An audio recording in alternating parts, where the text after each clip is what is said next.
Hi viewers எல்லோருக்கும் வணக்கம். இன்றைக்கி ஐயனார் துணை தொடர்கதையில் ஐயனார் துணை ஃபேமிலி எல்லாருமே ஒட்டு மொத்தமாக கொடைக்கானல், ஊட்டி எல்லாம் நிலாச்சோழன் ஹனிமூனோட ஃபேமிலியாக போயிட்டு வீட்டுக்கு திரும்பி வராங்க. அப்போது சோழனும் பாண்டியனும் என்ன சொல்கிறாங்கன்னா, அண்ணன் உடம்பெல்லாம் வலிக்குதுண்ணே, எனக்கு கொஞ்சம் சுடு தண்ணி வச்சு கொடுண்ணேன்றாங்க. சரிடா, சுடு தண்ணி வச்சு தரேன், சரியாக போயிடும், உடம்பு வலியெல்லாம் போயிடும், சரி வாங்க அப்படின்ட்டு நிலா முதல்ல உள்ளே வராங்க. உள்ளே வந்ததும் கதவு திறந்து கிடக்குது. என்ன கதவு திறந்து கிடக்குதுன்னு காலில் என்னவோ தட்டுப்படுதுன்னு பார்த்தா ஒரு ஆள் குடிச்சிட்டு வீட்டில் படுத்து கிடக்குறாங்க. என்ன இது பார்த்துட்டு பயந்துட்டு, அண்ணே அண்ணே அண்ணே யாருன்னு தெரிலண்ணே, யாரோ படுத்து கிடக்குறாங்கன்னு பயந்து போய் நிலா அலறி அடிச்சுக்கிட்டு ஓடியாடுறாங்க. யாருன்னு போய் பார்த்தா யாரோ ஒரு ஆள். இது யாரு அப்படின்னு சொல்லிட்டு உள்ளே போய் பார்க்குறாங்க. நடேசனுடைய சின்ன வயசு ஃப்ரெண்ட்ஸுங்க எல்லாரும் குடிச்சிட்டு கிடக்குறாங்கங்க. குடிச்சிட்டு இவனுங்க பண்ண அமக்கலம் இருக்குது.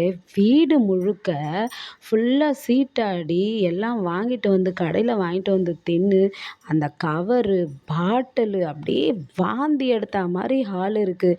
கிச்சன்லலாம் போய் அவனுங்க கடாயில் வச்சு கடாய் சிக்கன் எல்லாமே பண்ணியிருக்கானுங்க. அது அலங்கோலமாக இருக்குது.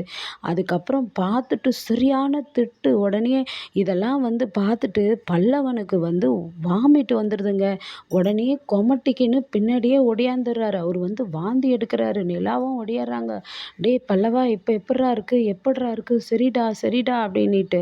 ஆனால் சரியான கோவம் வருது சேரனுக்கு. அப்பா எழுந்துருங்கப்பான்னு எல்லாரையும் எழுப்பி துரத்திட்டு, என்னப்பா உங்களை நம்பி வீட்டை விட்டு போயிருந்தாக்கா இது மாதிரி அலங்கோலம் பண்ணி வச்சுருக்கீங்க, நாங்கள் எப்படி பிள்ளைங்கன்னு உங்களுக்கு பொறுப்பாக மரியாதையாக நடந்துக்கிறோம், உங்களுக்கு அந்த மரியாதையே தெரியாதா, ஏன் இது மாதிரி நீங்கள் கீழ்த்தரமாக அசிங்கமாக நடந்துக்கிறீங்கப்பா, உங்களுக்கு பொறுப்பே இல்லையாப்பா அப்படின்னு சொல்லி திட்டுறாரு.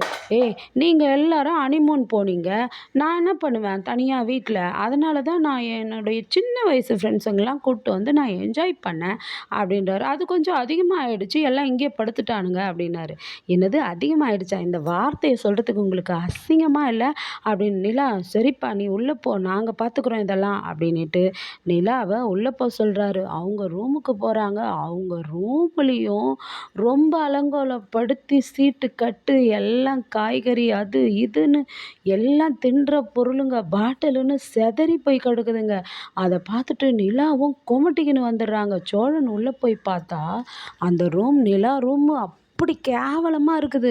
அதை பார்த்துட்டு சரியான கோவம் சோழனுக்கு. டேய் நடேசா, நிலா இங்கே தான் அமக்கலம் பண்ணியிருக்கீங்கன்னா நிலா ரூம்லேயும் போய் அமக்கலம் பண்ணியிருக்கிறீங்களாடா, ஏன்டா உன்னை யாரா சொன்னது அப்படின்னு சொல்லிட்டு அடிக்க ஓடுறாரு. சேரனா, அந்த பொண்ணு இங்கே வீட்டில் இல்லாத சமயத்தில் கூட நாங்கள் அந்த ரூம் பக்கம் யாருமே போக மாட்டோம், ஆனால் நீங்கள் என்னன்னா நிலா ரூமில் போய் குடிச்சிட்டு அசிங்கம் பண்ணி வச்சிருக்கிறீங்க அப்படின்னு திட்டுறாரு சேரன். டே எல்லாம் அது மாதிரி போயிடுவானுங்கன்னு தெரியாதுடா, வெக்கையாக இருந்ததுடா, அதனால் ஏசி போட்டுட்டு உள்ளே போயிட்டு படுத்துட்டோம்டா அப்படின்றாரு. ஏன்பா அறிவே இல்லையான்னு பாண்டியன் போயிட்டு இந்த ஆளை கட்டையாலேயே அடிக்கிறேன் பாருன்ட்டு ஓடி போய் கட்டையை தூக்கிட்டு வராருங்க. அதுக்கப்புறம் எல்லாத்தையும் இது பண்ணி க்ளீன் பண்ணுறாங்கங்க. அதுக்கப்புறம் பாண்டியன் வந்து வானதி மெடிக்கல் ஷாப்புக்கு போகிறாரு. மெடிக்கல் ஷாப் போனதும் இவன், என்ன பாண்டி இப்போ தான் வந்தியா, வா பாண்டின்றாங்க. எப்படி இருக்க வானதின்னா, போ பாண்டி நீ இல்லையா, நான் வேற புதுசாக வேற கடை திறந்தேன்னா எனக்கு என்ன பண்ணுறதுனே தெரியல, கஸ்டமர்லாம் வராங்க, என்ன மருந்து கொடுக்குறதுன்னு தெரியல பாண்டி, ஒரு தலைவலிக்கு 3 மாத்திரை இருக்கும் போலகுது பாண்டி 3 கம்பெனியில் அப்படின்னா. ஏன் இந்த வேலை செய்கிற பையன் இருப்பானே அவன் இல்லையானா, அவன் எங்கே ஒரு நாளைக்கு 3 வேலை தின்ன போயிடுறான், 2 டைம் டீ பிரேக்குக்கு போயிடுறான் அப்படின்னு சொல்லி பேசிக்கிட்டே இருக்கும்போது ஒருத்தர் வராரு. சார் என்னங்க சார் வாங்க, உங்களுக்கு மாத்திரை வேணுமான்னு கேட்குறாங்க.